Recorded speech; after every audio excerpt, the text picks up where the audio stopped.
do meio ambiente. Então tem muito que me diz que em torno disso, e muitas vezes avançar a função da adição.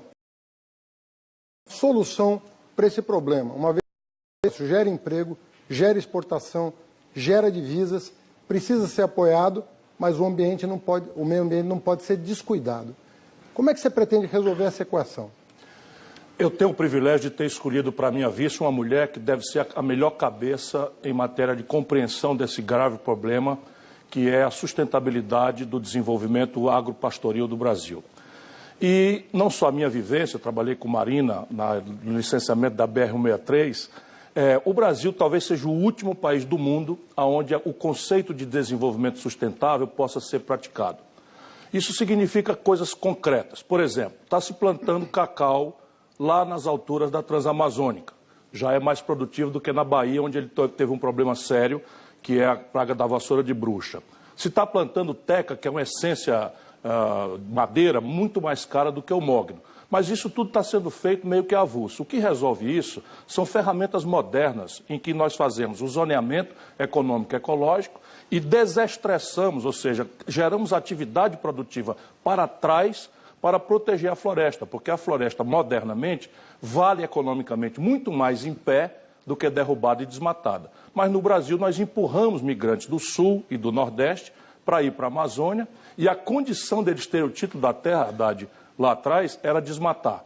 E, de repente, mudam as leis e não se ensinou à população brasileira dos rincões do interior, do centro-oeste, do interior da Amazônia, especialmente, onde essa questão é mais grave, as outras alternativas. Esse é o meu caminho, mudar o perfil econômico e oferecer atividades alternativas que sejam protetivas das populações tradicionais e das áreas mais sensíveis.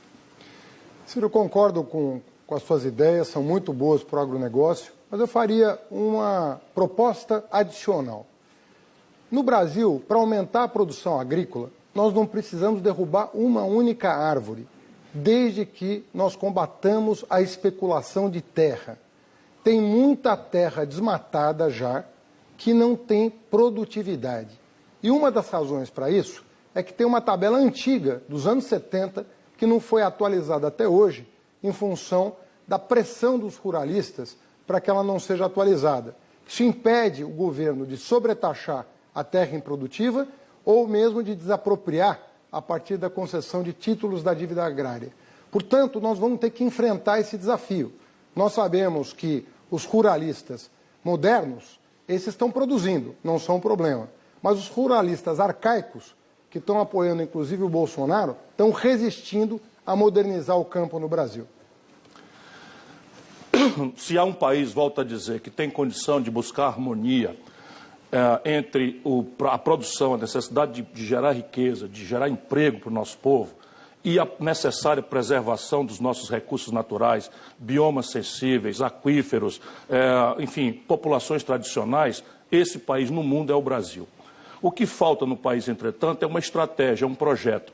E eu, Haddad, sou candidato. Eu tenho que dizer a você que, apesar de eu ter colaborado, enfim, o PT teve esses 14 anos no poder e não teve essa audácia de fazer. Não é que não tenha feito coisas boas, fez, mas também perdeu a condição política de reunir a população brasileira. E essa é a minha preocupação nesse instante. Boas ideias, mudanças estruturais, mas isso necessita um ambiente político em que a gente tenha energia e condição política para enfrentar o fascismo, a radicalização estúpida que o Bolsonaro representa. Essa é a minha preocupação na noite de hoje. Obrigado, candidato. Candidato Ciro Gomes, o senhor permanece. É o senhor que vai fazer a próxima pergunta e essa pergunta será para o candidato Boulos. Eu posso só pegar uma aguazinha ali? À vontade, por favor. Obrigado. Enquanto isso, eu vou sortear aqui. É o tempo Enquanto que isso, eu vou sortear. Só pode se aproximar, candidato. Na dinâmica, é a última dupla possível. Eu vou sortear aqui o tema. Combate às drogas é a pergunta que o senhor vai dirigir ao candidato Boulos. Meu caro Guilherme, assim chamado Boulos, não é?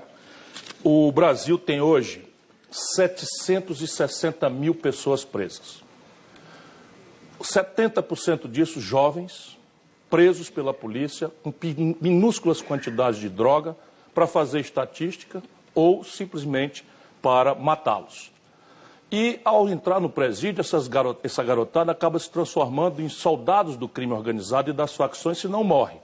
Qual é a sua compreensão desse problema? Olha, Ciro, primeiro dizer que a política que tem sido feita no país, de chamada guerra às drogas, de combater supostamente o tráfico de drogas, indo para as favelas, militarizando, botando polícia, como se o comando do crime organizado é muito